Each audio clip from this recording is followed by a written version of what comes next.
If you are a fan of softball, you are going to love the Fastpitch TV show.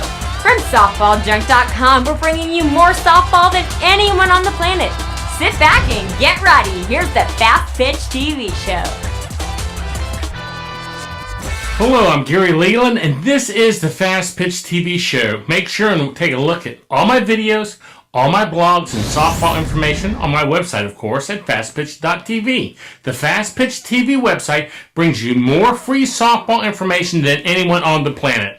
Now, today I have an interview I conducted with Tschida. John is the head coach at University of St. Thomas. In 2004, John became the first coach to win an NCAA championship in 2 different schools. Now, I conducted this interview while I was in Florida at the Spring Games. Now, if you're not familiar with the Spring Games, go to www.pfxathletics.com for more information. You really need to check this event out. With over 300 college teams during a 5-week period, it's the largest softball event in the world. Now, let's go to the interview with John right after this short message about my magazine, fastpitchmagazine.com.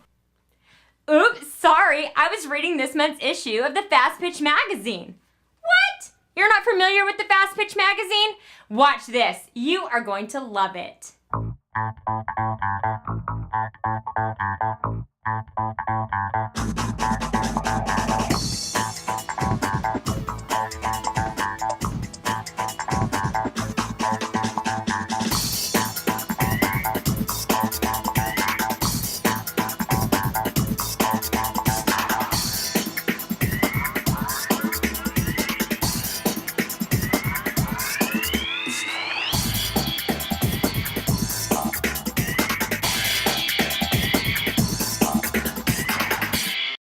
Looks great, right? Want to find more about the #1 coaching tool on the internet? Go to fastpitchmagazine.com today. John, thank you for joining me here at the Spring Games. I really appreciate your time, and let's talk a little bit about the Spring Games. What are your thoughts on this tournament? I think it's great what I've seen. Oh, you know, they have great fields. The field maintenance has been take care of the fields real well, but it just seems like there's an endless number of fields. You're always pretty much staying on schedule, and just the number of teams and the quality of teams has been great for us, and they really do a good job with the communication, not only before you get here, but also once you get here. Well, I've noticed that there's like over 300 teams in this thing, so that takes a lot just to put it together, much less keeping it coordinated like you're... Yeah, and there's not only Division III, there's D2, there's NAIA teams. They also have junior varsity teams that are playing, so it's pretty much the only tournament that I know of that has all these groups in there and taking care of everybody. And then, you know, if somebody's looking for another game, they'll text everybody on the list and say, hey, you're looking to play a JV game versus so-and-so. So it's like the most accommodating tournament we've been to. Well, it's one of the best run I've been to, and I've been to a lot myself. Now, I want to find out a little bit about you personally. How did you get into softball? I mean, tell me about like when you first got into softball. Yeah, you know, I played for a great baseball coach in both grade school, high school, and then in college. But my high school coach was a fast pitch player. In fact, they won a national championship. But I grew up watching my dad play, and my dad was in the top 3 in the world on his team. And so every single one of him and his teammates are in the Hall of Fame in Minnesota, and a couple are in the National Hall of Fame. So we grew up watching world-class softball. And I always thought it'd wreck my swing, and then when I started playing, I found out I should have started playing earlier. I would have been a better baseball player. Just the shortness and the compactness of the game and how fast everything is. I always say it's like racquetball and tennis. 2 good sports, but racquetball is like on fire. It's fast, right. And that's fast pitch. And so when did you start coaching? How'd you move into coaching? Yeah, after I was a assistant college baseball coach for a very good, Ed Service was his name, a great coach who's now a very successful Division I coach. And he'd asked me, hey, what are you going to do when you graduate? And I said, well, I'm going to go into business. And he goes, well, how about you do admissions and do baseball? So I did that for 5 years, and then the athletic director asked, he knew I'd been playing at the world level for men's fast pitch, and asked if I took it over. I was a little nervous, but they were great kids, worked hard, so I stayed in it then. And so that started your coaching, and you've really been one of the most successful coaches around. I think in D3 you have the most wins of anybody. I mean, if I'm correct. Yeah, a winning percentage. There's people with more wins, but yeah, so far so good. Every game you just hope to win the next one. I love studying coaching. I love studying successful coaches, and you always want to steal from the best. And we've been beat by some great coaches, and I always try to take a little bit from each one. I think that's really the secret to success at anything you do is success leaves clues. You just got to open your eyes and then learn from them. Yeah, that is a true piece of advice there. Now, I noticed watching your game, you really are always training during a game even.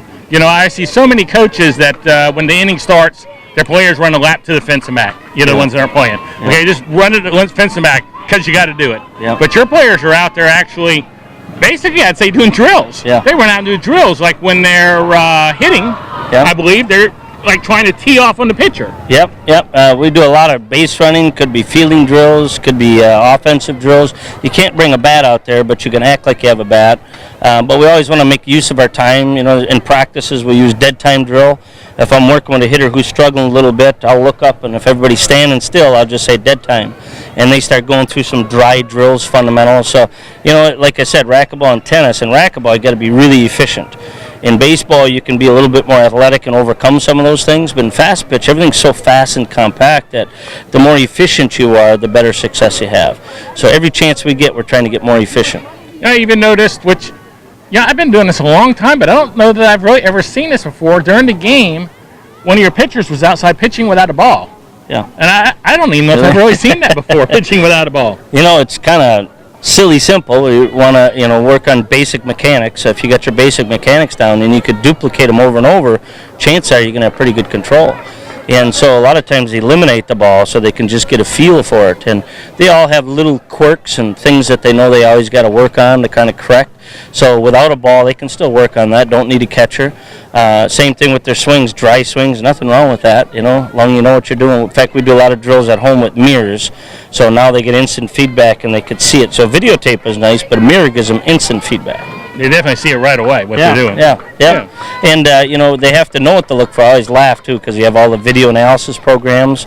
And I always say, oh, yeah, we got this video analysis. But that doesn't help you unless you know what you're looking for. And otherwise, it's just like watching a baseball or softball game on TV. So once they know what to look for and what to feel, and then we also, a lot of times, will partner up. And we'll say, you've got to watch this on her, and you watch that on her. And so they're all responsible for coaching each other all the time. No, very cool. Now, I told you before that we started, I wanted to get 3 practice tips from you. Okay. Because I know you know a lot about this game to have a high winning percentage. Okay. So can you give us a couple of tips real quick? I think you got to play in practice like you're going to play in a game. So there is no difference. It's like today plus today plus today equals your career. What I tell our players, are you a high level or a low level? Doesn't matter if you're playing catch, if you're just doing a base running run through the base drill, it's like you're either high level or low level. And there's so many things in each component of the game that requires you to be very efficient and the mechanically sound things that it's like a constant game within the game. So sometimes kids warm up. Well, we're always working on things while we warm up. Whether it's running, whether it's form running technique. I mean, there isn't a minute that goes by where we're not working on something. So we never just warm up. So that's the big thing. And then the speed of the game is so quick that we always say it's one thing to be able to feel it with great fundamentals, and another than do it as fast as you're supposed to do it. So if you look at all the championship teams, they throw faster, they run faster, they swing faster. And so how do you get that fast twitch muscle? Well, you got to work on it. And so also when you start going faster, your own defense when playing against you has to go faster, and you just start to play at a higher level. So it's the speed of the game that I think we work on. And, I think also situations, it's one thing to ground ball the first, or ground ball the third, where do you go with the first base, but then to start adding situations to it. That's the one thing I see in college softball. There's a lot of situational things that I think the college players are behind, and sometimes you're amazed, like, how do you not know that? And I think they're just used to going station to station. For instance, we got ourselves out of a comeback win. We're down by 4, and a batter base runner tries to stretch a single into a double, when really her run doesn't matter. So I think we have to add some of those situations to practice a little more often. Although it starts with fundamentals. Right. Once you have that, then add the situations. So a lot of kids just don't really know the information they should know because they've been told what to do rather than learning what to do? Yeah, all the individual pitching coaches, the hitting coaches, catching coaches, but how many of them are situational coaches? right? Pitch counts. Where's the pitcher throwing? Are we doing cheers, or are we watching what pitch are they throwing? Are we doing cheers, or are we watching the center fielder who's giving away pitch location before the pitch is thrown? There's so much information out there, and just to be students of the game, I think. I think a lot of players don't know how to be a student of the game. I think they know how to get out there and do what they've been told to do, and go from A to B, but they don't know how to bring in C, D, and F. Yeah, as I look out in the field right now as we're talking, there's a sun and there's shadows. Those shadows talk. The coach is giving signs talk. The catcher's setting up their glove, setting up their feet. I just think there's so much information that kind of gets left and lost. So if you just watch players, in fact, have all your shortstops, watch shortstop, second baseman, watch second base, watch how they do things, what's efficient, what's not efficient, and then pretty soon they're going to go, wait a minute, she's giving away that. It's in fact the other day, second baseman starts sliding over towards first before the pitch. Well, we already know a pickoff's coming, so we yell before the pitch is thrown, stay put. It's just a matter of observing. And I think once you know the game starts to slow down and you see all that stuff, but I think it slows down once you observe a little bit more. Well, that's really good advice, and I appreciate you taking the time. I know you just got through with the game, but I did get to a cool place up here for us, huh? I do appreciate you taking the time for us. All right, thanks, and thanks for all you do for Fastpitch. Thanks a lot. I appreciate you're welcome. Do you need a softball bat? Do you want to save $30? SoftballJunk.com is offering an additional $30 discount off the price of all non-sale softball bats on their website. That's right, $30. So the next time you buy a bat, go to SoftballJunk.com and enter the code FPTV30 during checkout. And wham! You just put a cool $30 in your pocket. Welcome back. Now that last short clip, well, that was my daughter Amanda telling you about my website, softballjunk.com. Make sure you save that code she gave you for $30 off your next softball bat. You can use the code at checkout, and you can use the code over and over. It's a really great deal. If you enjoy this show, I ask you at least check out my website, softballjunk.com, the next time you're looking for softball equipment. Now, if I offer a competitive price, well, please buy from me and show some support for all the free content I bring you. Now, I hope you enjoyed today's show, and please tell your friends about the Fastpitch TV show, and make sure to take a look at my website, fastpitch.tv. So until next time, this is Gary Leland saying goodbye, and thanks for watching. This show is a member of the Fastpitch TV network. See all of our shows and blogs at www.fastpitch.tv